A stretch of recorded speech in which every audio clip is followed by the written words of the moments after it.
This for me. Probably what I'm doing. Every day in the studio. Every day in the studio. Every day no fully shit. In the streets with the Yeezys on. In the streets with the hoodie up. Play. No. Games. I was really looking at you to do it with me, but I forgot. You told me not to say anything in the last reel, so we're gonna have to cut that out. So I just figured that I would sit here. You know, we're gonna do this again. I'm gonna go play, and then you go no, and then I'll do the games. All right. Play no games. Okay. So, you can sing. Well, you know, the weather adjustment. Oh. Doing things for the voice. Welcome to the most dangerous, most exclusive podcast / show, the Play No Games show. And before I introduce my lovely, lovely guest that we have here today, I gotta let all of y'all know, Koss and Arthur aren't here today, and it's unfortunate because they could have met a really cool guy, and but you know.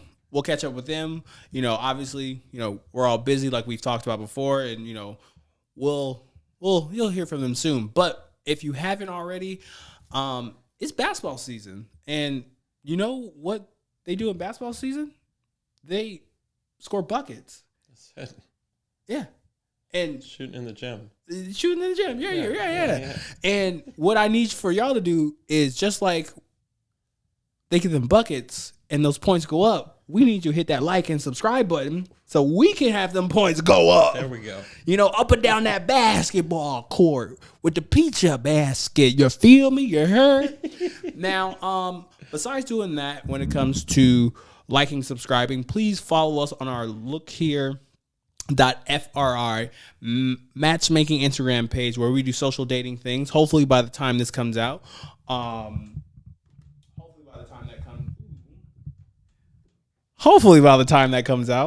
that will be on our Instagram and YouTube page. But before we get going, I'm going to introduce a pretty cool guy who's doing some really, really dope things. And after I introduce him, I'm probably going to get up and adjust the lighting because I don't like how the lighting looks.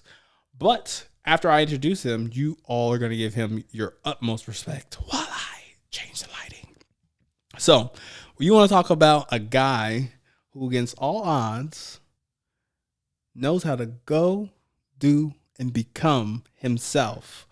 And through all the things that he has done, and him just even coming to Portland himself, and him starting a brand, and him betting on himself, is a story that I want to share with all of you. Because what is our motto here? We want to put you on the highest vibration that you can. So I bring you the guests that will put you on the highest vibrations, because they don't talk it, they do it, they become it.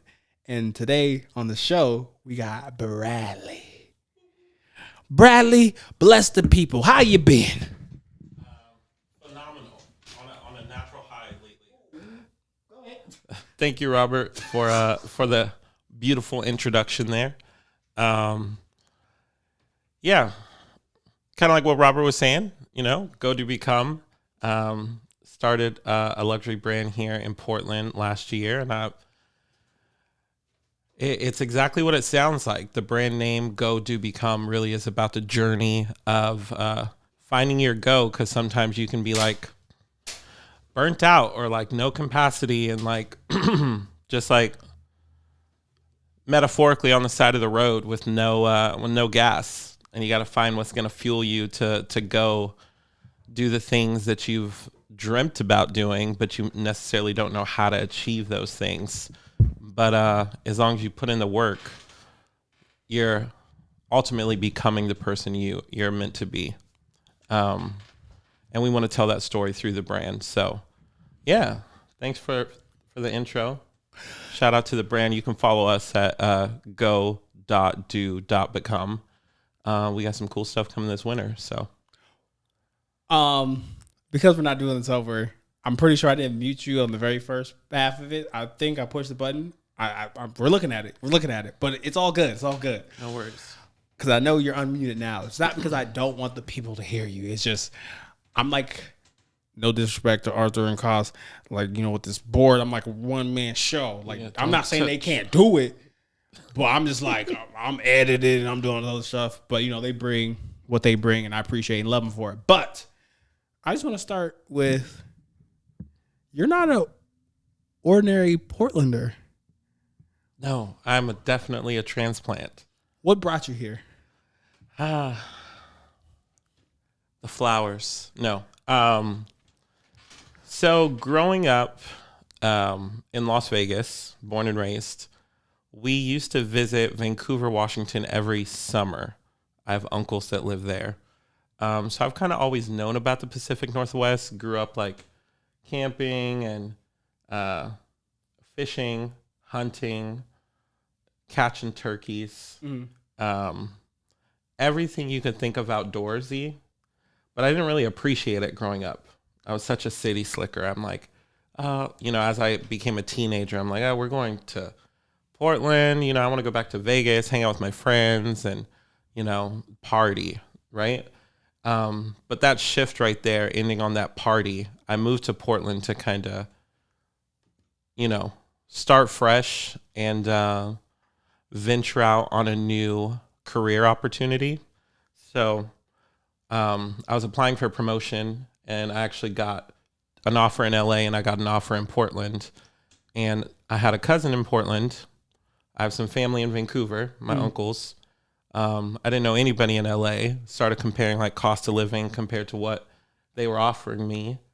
And everything in my spirit just drew me to Portland. I'm a very go with your first mind kind of guy, and follow your intuition. I think the whole sixth sense thing, it's taken too lightly. Now it's kind of mainstream. It's almost like, you know, manifestation is real. You know, being able to tap into that intuitive nature. You know, there's a lot of content out there about it, but it really is real. For anyone who's like, you know, I see this all the time on my feed about manifestation and, you know, your intuition and divine timing and numerology. I believe in all of it. And the stars just aligned and said Portland. So, and it was everything I could have imagined and more, honestly. I moved here with the things that would fit in my car. I have a Dodge Challenger, for those of you who know what that looks like. It's a coupe. It's a two-door car. I lived in a 4-bedroom house in Las Vegas. So I didn't take much with me. And yeah, I got on the road and drove to Portland. Crashed on my uncle's couch for 3 months. Saved up some money and moved to the Pearl District. And yeah, that's when the journey started. Yeah. Camera saw that. Yeah. Camera. Yeah. I'm gonna mute your mic just a little bit. You know, push it more to your, you know, side so I can hear you exactly. There you go, talking to that mic. Got it. But do you need to adjust it? No, it's good. It's all right, good. Perfect. So, one. I just didn't want to get off on rambling. No, you're Yeah. totally fine. In track. I just want to just say most people don't even move out of their hometowns. Do you feel like, or actually, we're going to come back to that. So I just got to ask you, what time were you born? Are you a Capricorn rising Scorpion? Because I see a lot of that on my feed. I'm a Leo. So, yeah, natural leaders, charming, charismatic, creative, ambitious. Definitely, you know, we definitely feed off attention in certain spaces. Gentlemen, he's single. For sure. Tap in. Hit me on my hinge. Ready to mingle. So, I just got to ask you as a person, and I, you know, once again, I feel like I know you or have a better understanding of you on a, you know, different level that people can't see on this film, where when people think of like crystals, you know, astrology, not really dissing on it, but I just see and hear a lot of things where people like, the reason why I can't attend this conversation is because I'm a Gemini, and Geminis don't listen to Sagittarius, and Sagittarius eat Leos. And Oh yeah. as a person who I know you take your spirituality very seriously, do you be believing in that bullshit? I do, but I can play devil's advocate to myself. I'm hearing that. Like, too much of anything is like toxic, right? I mean, even too much water is bad for the body. Like you can drink like, yeah, there you go. Osmosis. Exactly. So, with a grain of salt, I have more than any other city in Portland run into like a bunch of different eclectic groups just out and about. When I first moved here for the first year, I didn't know anybody but my cousin, and I would just go to bars by myself, and I had a few neighbors that I would hang out with, and all different kind of walks of life, people I would never hang out with back home. But the main thing was taking myself outside of my comfort zone, and that's when I grew the most. So that's a big topic I circle back on, or I just wanted to point out why I was thinking about it. But circling back to the horoscopes, I would always hear over and over, it's almost like a conversation starter. What's your sign? And, this and that. And the conversation can go right or left, or people, once they hear your sign, they automatically have an idea. Usually goes back to relationship. Like, oh my gosh, I dated a Leo once. He broke my heart. I get Leos are full of shit all the time. I get, Leos are narcissistic. I get all kinds of things. But you seem cool, but I just know Leos in my past are trash. And I'm traumatized right now. All kinds of things. And there's negatives and positives to every single sign. Yeah. So, like I say, with the grain of salt, obviously somebody's hurt. They haven't, soaked that pillow with enough tears yet to get over it. But Leos are the best. If you haven't met a Leo, I'm the Leo, speaking for all Leos, saying that Leos are the best. I just want to pick at this. Just really, I don't hear that. You don't hear this that often. And there's like an air of confidence that comes with this. You just said that you would go out to like bars and stuff by yourself. I really don't hear that or see that often. What is tell us what a level of confidence you need to go to a bar by yourself in a new city, new space, to be like, I'm going out and I'm mingling and building a network. How's that? I definitely think it takes a certain personality, but then again, maybe not. As long as you are physically able to leave your domain and go out, whether it's a bar, whether it's a pool hall, whether it's, just going to play games. They have some, places here where people just get together and play checkers. I mean, Portland's a city of eclectic wonders, keep Portland weird. It's a real thing. But whatever it is, people, we're all the same. We all get dressed the same in the morning. Just taking it back to like the roots. We were all born the same way. We all have blood running through our veins. Like when you think about the foundation of humans and like who we are, that kind of keeps me, I guess, my anxiety down to be able to tackle those kind of situations. Back home, and even now, I actually struggle with social anxiety. Really? I do. And it's crazy because to most people, I'm such a social butterfly. Indeed you are. And most of the time, I might, take a little drink or two to kind of like get some liquid courage going. But, yeah, I mean, there's that social anxiety. I've learned how to just run through that wall. Like it's all a facade, like the fear, it's an illusion. It's these built up walls you put in your own head. So once I just decide, deep breath, I'm here, be present, then, I can kind of like own the room in a sense. I can adjust to different tones and tempos and, and still be me. with all different walks of life, all different types of people. And I think is what keeps me social, trying to find out what's the common denominator between people who look and act so different from self. Yeah. It's like I'm curious. So that's where the conversation starts, and I can always start the conversation with fashion, typically. I feel like style is a mood. You be dressing.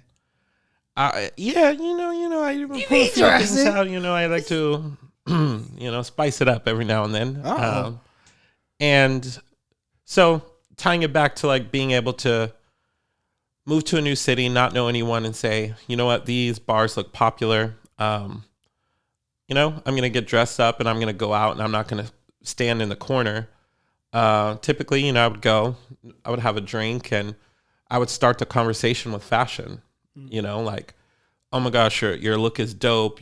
Something that I'm attracted to, whether it was the sneakers or the fit or the ladies, like, the jewelry, the makeup, whatever the case is. And those little icebreakers start a conversation and you just let it flow. But also circling back to the universe and intuition and manifesting, the intentions that you have set, they're already working in your favor. Oh. So those conversations and the people that you meet and those coincidences, they're not coincidences. Am I losing you? You ain't losing me. You trying to make me spin on my own show? You trying to put me in a hurt locker? I don't know if you talk about things that we talked about not on the show currently, but I like where you're going with that. No, not at all. Okay. No, okay. those are down in the basement. Okay, but gyms. Gyms, my absolutely. Man. I'm just thinking about, for instance, I used to go to this bar called Paymasters. I'm like the only black guy in there, but I would grab a brew or like a CBD beer and I would play pool with I got next, and then we would just start conversations. And being so different from everybody in there was really like where the curiosity sparked. And then I was able to connect like through fashion, and then the conversation just flowed.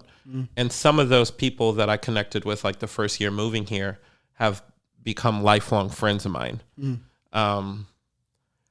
So yeah, I guess, it didn't really take a certain courage outside of just breaking through the fear and understanding that social anxiety really, it's just a wall you got to run through. It's an invisible wall that can be ran through.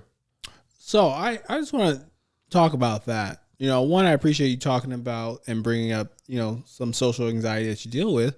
I'm just curious, when it comes to that, and you brought up like liquid courage, right?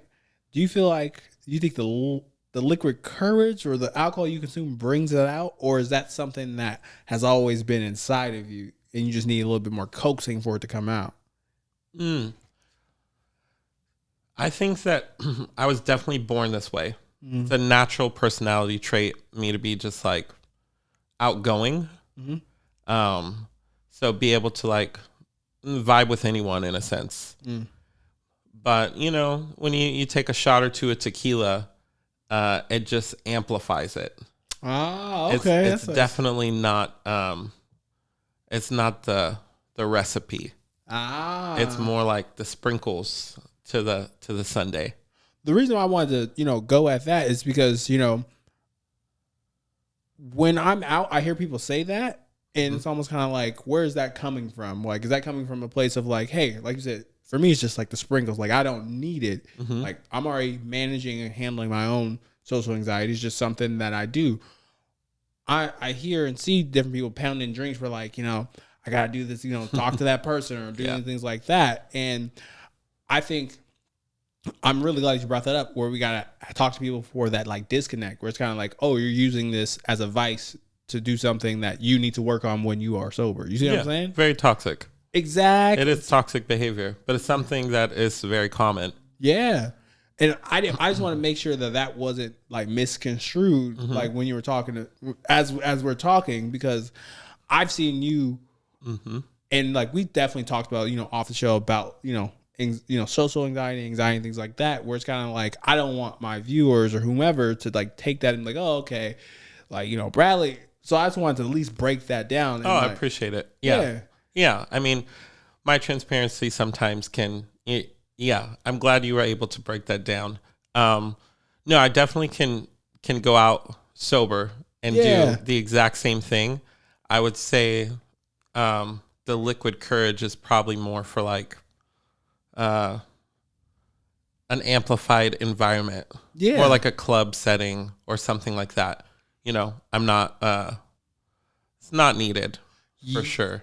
As a casual drinker, as I am, I had to notice that business deals and deals happen where there's liquor around. And like, it took me a while for me to drink. And like, I need certain type of alcohol to unleash the demon that's inside of me that I keep under lock and key. But it's almost kind of like I had to learn, like, even in certain spaces, not to get like, there's a line between getting like buzz, tipsy, can't handle the liquor, because those business deals and things like that, or that networking comes from like, oh, okay, this person can sip casually, and for my people who don't drink, that's not an issue or a problem. But like, if you ever get more comfortable being able to like, how can I like, all right, I'm gonna make this drink or this situation last, where like I am drinking for networking and friend merriment, but also I can have that boundary. And I feel like even when it comes to alcohol consumption, that's not even talked about from a money making standpoint, where like people think that, to be cool, you have to do this. Like, no, you have to do this for a means to an end. If that makes any sense. I'm following you. Okay. You don't have to. No, I get the basics, I was following, especially when you said, with business, because I think that's where like my social drinking came into play. I started a career in property management in 2012 as a leasing consultant. And then I worked my way up, through the property management ranks. And in that realm, there's, real estate, the multifamily space. There's so many mixers and little galas that you go to and all these work events. And I think many different fields, anything with sales, for sure, you're going to have these mixers and galas, because they're always trying to figure out business development wise, how can we get different businesses in the same room? Okay, let's throw liquor involved. It loosens everyone up. Business deals can happen. And now that I've kind of moved to like a mid-level position, we're encouraged to take clients out to happy hours and dinners and wine and dine them. Damn. And, here's drinks on the company, if they're not drinkers, coffee or tea or whatnot, but most people aren't turning down happy hour. So it is interesting how alcohol is tied to business. And I think that just comes from beating the rat race for so long. Being able to kind of take that vice and unleash the small demons on the clock with the company has just become the norm in the business realm. Yeah, and like I appreciate you even like bringing and talking about that, because I feel like, once again, how to navigate and do that, where it's kind of like you have that one friend, like it's so like the culture is so interesting when it comes to that, where it's kind of like, man, you really going through some stuff. Don't be doing that. Like right. Don't take this drink. Go sit with your emotions. And like we use like alcohol for that vehicle. And that's why I kind of want to like break that down, because people use like going out, having fun for those different things. And I just want to at least just drop, because we're going to make a small pivot of like, all right, how can I maximize or use this? Because it's either extreme, so where it's kind of like, it's either I don't drink at all or I drink a lot. And like people talk about balance and moderation. Oh, and absolutely. Even in business, you got to have that, but that's neither here nor there. And that's another conversation, because I'm going to have you back on. But I want to make a small pivot. And let's do it. I just want to talk about what you got on over there. Oh, we're just wearing one of our deposit season hoodies. These are our entrepreneur hoodies. And on the back of the hoodies, there's a slogan. You have to check out the website to see it.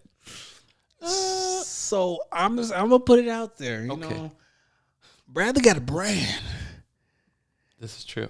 and I've had a good amount of people who have brands on here, right? I was gonna ask you, what makes Go Do Become the brand that someone should wear? I definitely feel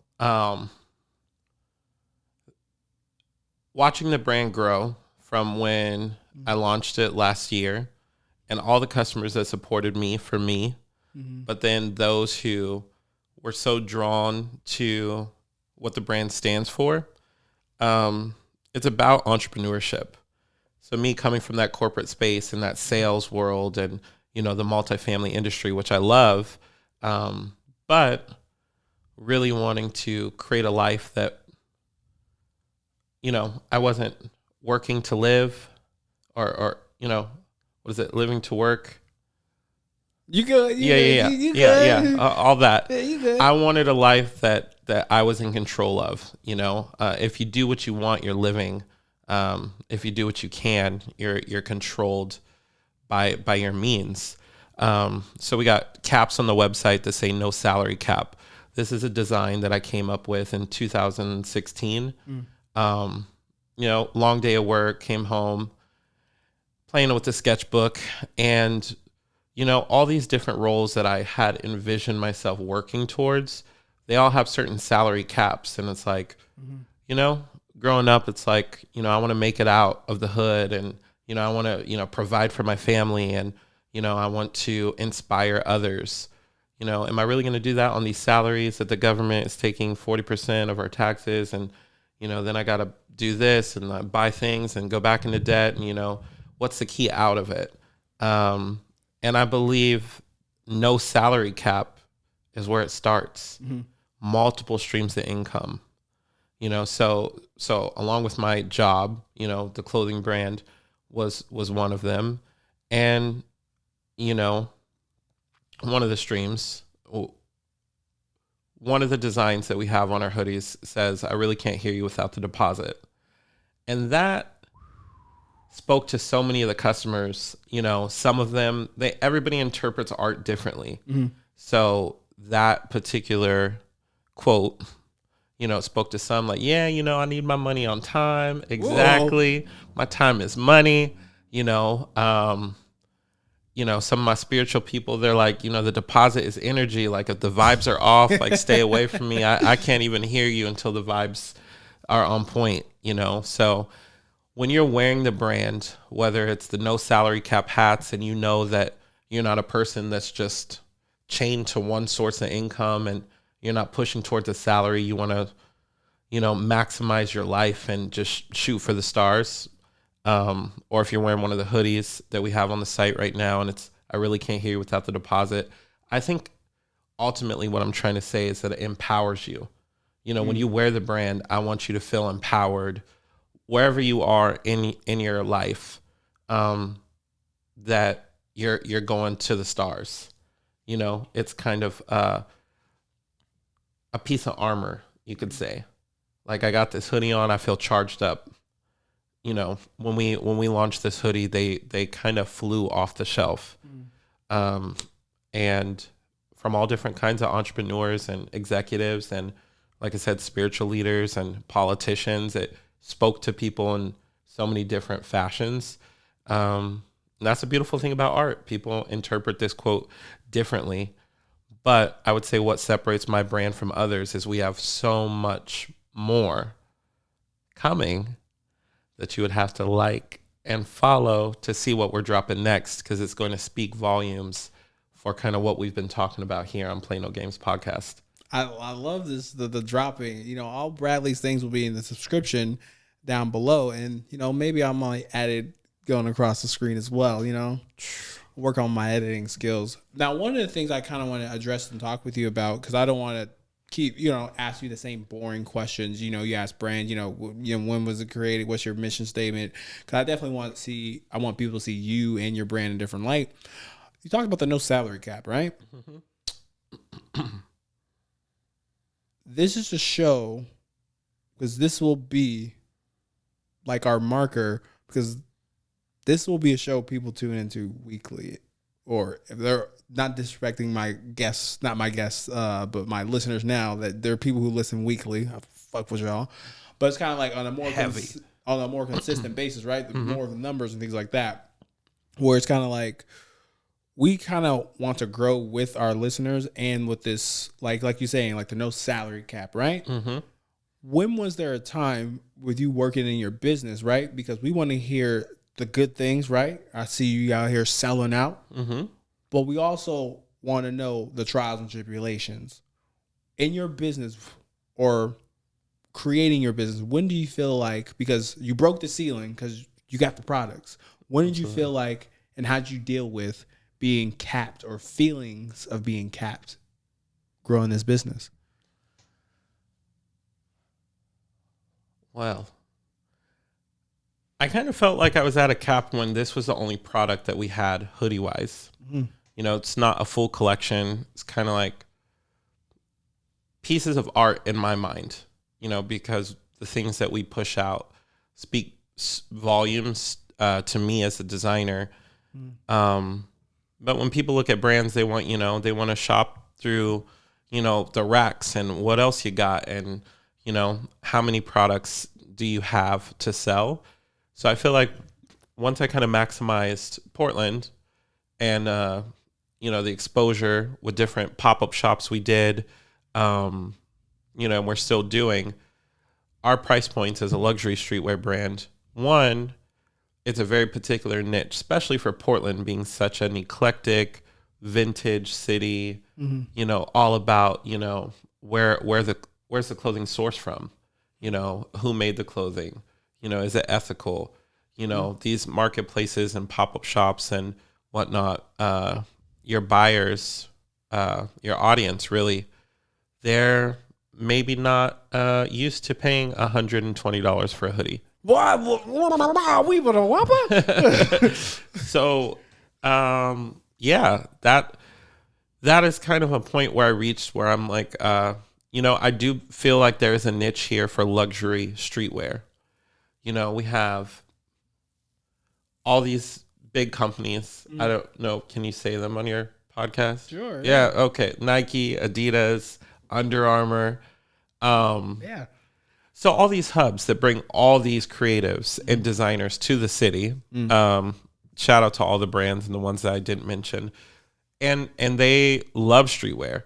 But when you think about luxury streetwear stores, there isn't any here. There's a few designer stores, you know, downtown. But there's not like an Off-White here or, you know. Oh, I see what you're saying. Things like, okay, where you can really tap into other brands that, you know, I look up to or that have kind of paved the way or trailblazed for designers like myself who know their worth and don't want to be associated with t-shirt fashion because it's something I don't want to be associated with. What is that? T-shirt fashion is like, I would say it's like $15, $20 t-shirts that, you know, you can get at the bodega. Kind of. Sorry, it was an inside joke to myself. Okay.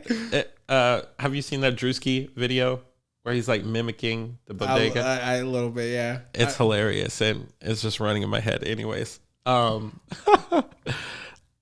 don't want to be associated with t-shirt fashion, which is basically, you know, t-shirts with a name on them, different colors, and here, this is where it's selling 2 for $20, you know, 2 for $30, like swap meet-esque, if you will. Like, I want to stick to luxury fabrics, embellishments, my story and my brand, and there's a price for that, you know, and just knowing my value and where I want to go with the brand, things I want to manifest, like Fashion Week or seeing myself in Paris one day or, you know, being in Vogue magazine or, you know, those are the things that I want to associate my brand with. So streetwear and t-shirt fashion are kind of like two separate lanes. So, you know, you can look it up now. You'll see what I'm talking about when I say that. But respectfully to any business that's in that lane, but it's not a lane that we're in. Well, I know I made a t-shirt with a brand and we cool, It's not, you're not t-shirt fashion. Yeah. I was about to check it. We not that. Your brand is so dope. Yeah, thank you. Yeah, that collab with Oddwear. AOD Oddwear. Above our differences. Man, there's so much detail put into that one item. Yeah, you're wearing it. Choose wisely. And I also want to just throw out love over money. Hey, because love doesn't cost a thing. Love doesn't cost a thing, right? It's free. So it's powerful. One of the things I kind of want to throw out to you, where it's like, I know we don't have like an off-white, like I know what you're talking about, the store, but like stores that come to my mind, like I'm thinking of Jordan downtown with produce. Saying it right this time, where it's kind of like, they do have high-end brands in there in produce. They do. I've actually thought about putting my brand in produce. I'm just waiting for the right time. Maybe do like a little pop-up there that's exclusive to the brand and kind of like playing with some ideas in my head there. And there's another streetwear store that just popped up in the Pearl called Street Vault. Street Vault. Yeah, it's on 14th. See, those next to REI. Okay. Those guys were like, I 110% get what you're saying, where it's kind of like, I love fashion too as well, where it's kind of like how fashion is in Portland versus as it is in Seattle versus how it's in LA versus how it's in Chicago, where it's kind of like, I know I'm going to be able to find, like, I don't do a lot of my shopping in Portland. Like I do a lot of my shopping online, or I do it, when I travel, because with here, I feel like, especially I'll bring up like a, mid-tier decent store like Zara. They don't send their best stuff here. They send it in LA, Seattle, all these other high traffic places. Totally. Where like, I guess the way I'm connecting it, where it's kind of like when we get up there, when we're not just, the athletic view of like fashion, where like I commend places like Street Vault and Produce, because those are, those guys or gentlemen or females, whoever runs that. Yeah. I believe they're all gentlemen. Will be the attractive factor for, we're like, all right, we see these people because like doing their thing here, where like I feel like that will also attract those bigger brands to like invest more, because we just got a Scotch and soda, we just got a Zara, but like we barely totally and barely have. I know that's not high streetwear stuff, but it's almost kind of like, I feel like what you're talking about is on like the brink of coming. Absolutely. When I first moved here, and I would just sit at coffee shops and kind of people watch. Yeah. This city screams streetwear. Like I get the vintage and eclectic portion and like everything that I named earlier that, the proud natives stand for, which is dope. But when it comes to that other side, that high end, that luxury side, the LA, the Seattle, the New Yorks and whatnot, everyone still vibes with that side of fashion too. They just scoop it and they save it for vacation. It's like they don't bring it out in their own city. But you see it on their gram when they're out of town, or I'm going here for the weekend, or I'm going here for the weekend, and you're like, ooh, okay. I know what he's talking about. Why didn't you wear that to Capitol last weekend? Or why didn't you, we were going out to a party at Jackie's. Why didn't you, like happen in places in Portland, like you see a little bit of this and a little bit of that, but for it to be such a streetwear city. Yeah. It's a footwear city, really. But with footwear, you need something to wear with it. And for the city to be so just creative, it's such a creative space. I think that the luxury niche is very much up and coming, and it's happening. And, those designers that stay true to who they are, and the quality and what they're producing and the vision and the story behind their brands, they'll have their time in Portland. I feel like we're on that verge of, you get what I'm saying. I catch. It's here. I can feel it. I catch where you're throwing. Yeah. And putting it down. Oh yeah. I'm gonna do this, and this is gonna be a part one because Bradlee, I want you to get the full effect of the Play No Games podcast. And my co-hosts, both of them, they had some wonderful questions about you and your brand. And there's some interesting things, but I think it would be even greater for them to say it out of their own mouths. And we're going to redo this, and I'm keeping this all in here so people can hear this because there will be a part two, and it's going to be a quick turnaround. So keep your schedule open. Oh, I got you. I got you. And I want to push and put a nice little pause because Cost is very like streetwear too as well, and he obviously knows a little bit more than me, and I'm just speaking from like a small. I have an understanding and things like that, where like he'll get into you with some things, and like he was like, I really had these questions, and I feel like at first I was gonna pick one off my phone, but I was like, you know what, I want to come from Cost because he's really like ingrained with that, and he has some side hustles and work that he's gonna be doing. Yeah. So I think we're gonna make this into a part two. But also, we're going to go into this, but we're going to make this a part two as well because I want my gentlemen and everyone listening to hear about this. And I feel like one show will not encompass all of this. But you know me, I'm I'm not saving the world as a therapist, you know. I love doctor. I'm the real life hinge. You know what I'm saying? You know, I got real life problems, everybody. But anywho, I just want to throw out for you, and trust me, we'll have more time to definitely, because there's some dating scenarios I want to hit to you. When it comes to dating for you, not just in Portland, just dating in general, how is dating? Whew. Single, ready to mingle. Dating is, for me personally, dating is time consuming. Fuck. And as a gay man, I admire heterosexual couples, and dating, because, it's so casual here and there, met last weekend at the bar and, we're kind of hanging out, we're vibing, this and that. And it's just, I don't know. I guess what I'm trying to say is it's more intentional in my space, I feel like, the LGBTQ community, when it actually goes to dating. There's apps, just like Tinder, Hinge, whatnot. You can meet someone, kind of Netflix and chill, or whatnot, but it's not my vibe. I feel like once I actually start dating, I would like to put time and effort into it. And I'm a little bit of a hopeless romantic. Oh, okay. And I just know myself. All right. So it's like I don't even really travel down that road at this point in my life. Do you not think you'll find that guy? I absolutely feel like I'm going to find that guy and we're going to build a beautiful family. I see twins in my future. All right. Yeah, I see the whole nine. But I also know that there comes, with commitment, comes time, comes compromise. There's so many things to a relationship that I don't think I'm ready to compromise at this point.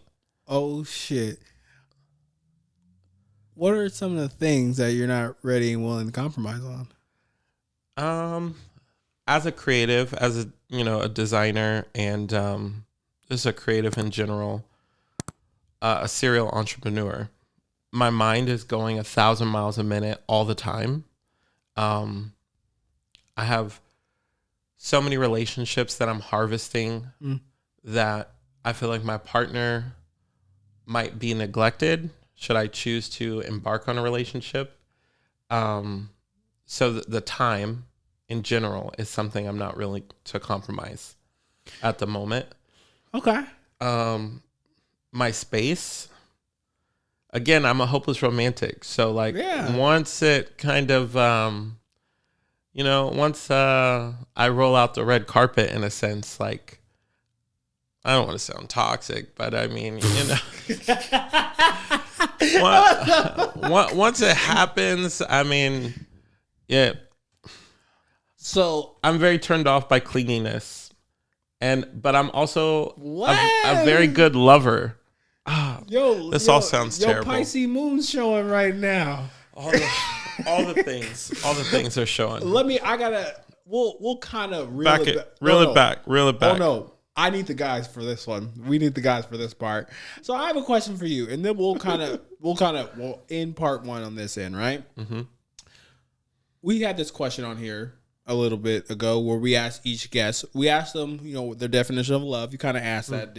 I was going to ask that, but now I want to ask this question: do you think it's possible for an entrepreneur, not just you, just an entrepreneur in itself, to make their business and build a relationship? I know you said you personally, that's how you feel right now, but do you think, let's talk about in general, do you think it's possible for you, sorry, I said for you, do you think in general, do you think it's more than not possible for people who are grinding to also establish a relationship at the same time? I do feel like it's possible, but it just takes a very similar, similar ambitious, tenacious personality from your partner. For me, like, I need you to understand what I'm doing, how I build relationships, the way I move, where I see myself in life, and what it takes to get there. And if you're like already set in your career or you're at your pinnacle already, because I've had both happen. I was dating last year. I was dating an engineer, and he's very set in his career. Such a vibe. We really enjoyed each other. You know how you have a checklist of things that you want or you think that you want. So, amazing career, very smart, attractive, very established, all those things. But then when it comes to blending lifestyles together, we were just in two different spaces. So there is no like get up and ambitiousness for him because he was already super established in life. Like, he's PhD in engineering. He's gone to school for 10 years. He was at his pinnacle, you could say, and coasting and living a beautiful life, And me, I'm I'm very much in grind mode. I know where I want to be. I know what it takes to get there, which requires me to go to social gatherings and create, a lifestyle that allows me to be in many different rooms, collaborating with other creatives and decision makers to put my brand and myself and my ideas in a position to soar. And, maybe if I wanted to be a stay-at-home husband, he would be perfect, but I'm not my style. So we'll end on this. I hear you. Yeah, I do. And my thing is, I'm not here to change your mind or because it feels good saying it out loud too. I'm like, yeah, I mean, so perfect on paper, but like personality wise, And this is why we want to have this, space for men like ourselves to have these conversations where it's kind of like, I hear you and I definitely understand that 110%. You want that person. But I always wanted to like question not just you, just even myself, where it's kind of like, what more on that checklist do we need? We're like, whether, we'll just say, because I don't want to use your situation at all, but just like, is it enough that the person is there, right?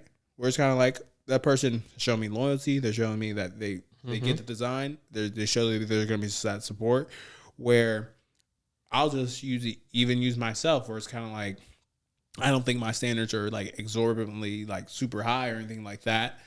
My friends tell me they're pretty whoa, but it's kind of like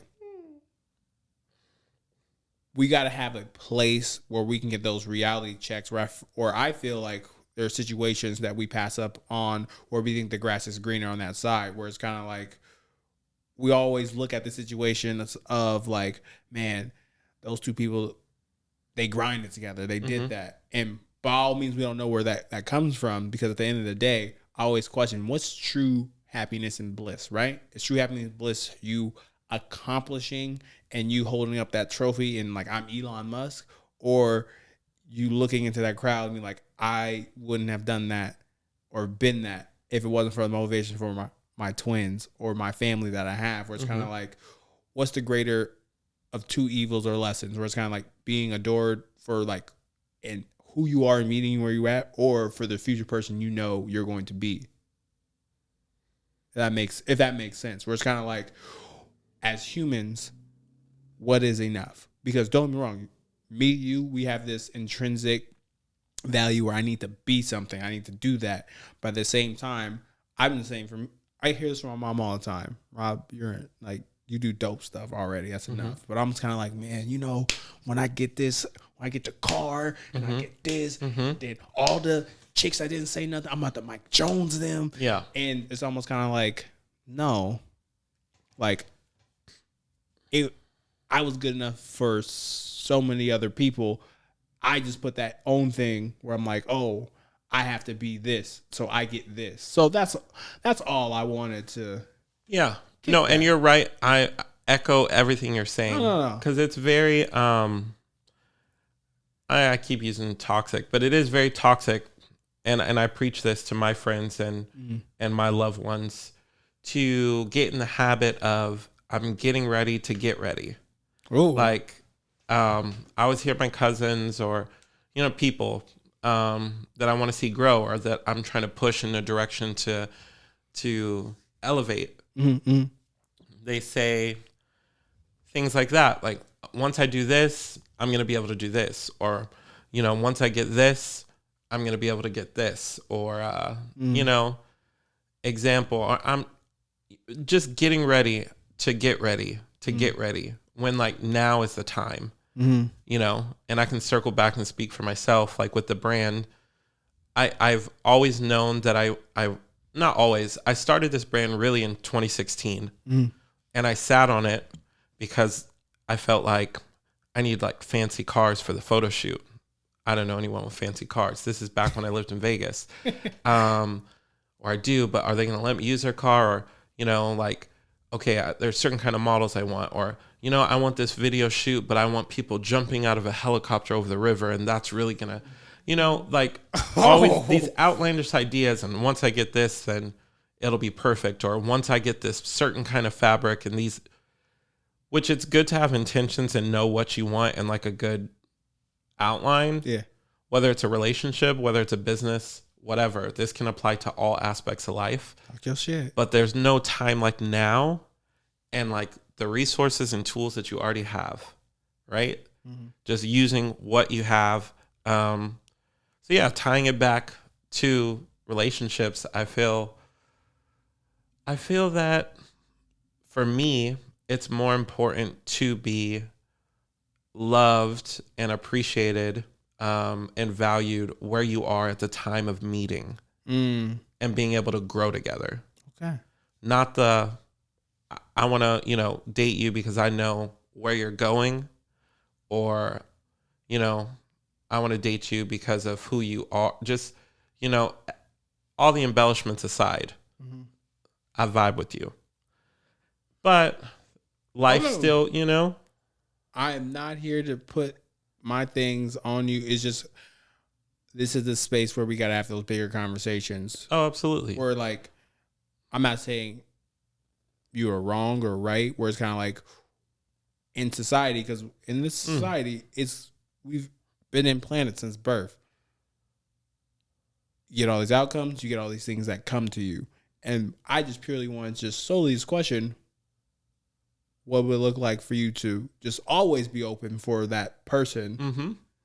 And not to saying you're wrong, because you're right. Being and having that thought of like, I'm not ready for a relationship, so I'm not going to do that. That's actually very conscious level of thinking. But also, I always like to kick that same thing out, where it's kind of like love, that mysterious thing that I think I'm a master about, but I don't know everything. It's like you said, being ready to get ready, where it's kind of like you don't know when love is going to slap you in the face and you just got to go. You don't. Yeah, you don't. I hate this episode. You don't. I hate this episode. You don't. So if you enjoyed, Lingering right in your wheelhouse. You never know. I despise my feelings on the inside, but one thing I don't despise is this guy to my left, Bradlee. I gotta have you with the gang all here because Can't wait. We got some questions for you. We got some questions, but I want to thank you for coming in today, and you guys, if you're not following him, please follow him. All of his wonderful merch and descriptions, not descriptions, and things will be in the description. Let me grab this real quick. Deposit season, get it? Yes. Own it. Actually, this is a giveaway. So I brought it here today. So if you share this episode, we're going to tally at the end of the month, 30 days out from the time that this episode airs. Okay, promotion. Yeah, and you'll be entered into a raffle to win one of our entrepreneur hoodies. Man, and y'all better be doing something and becoming something. There we go. And this has been the Play No Games podcast / show, and this is what we do. Later. You probably wondering if I think of you. Sorry, I'm for the bag right now. Yeah, I'm for the bag right now. Yeah, for the bag that I never had. Yeah, you probably mad right now. Yeah, I got a 2-piece now. But shit, I think they call them groupies now.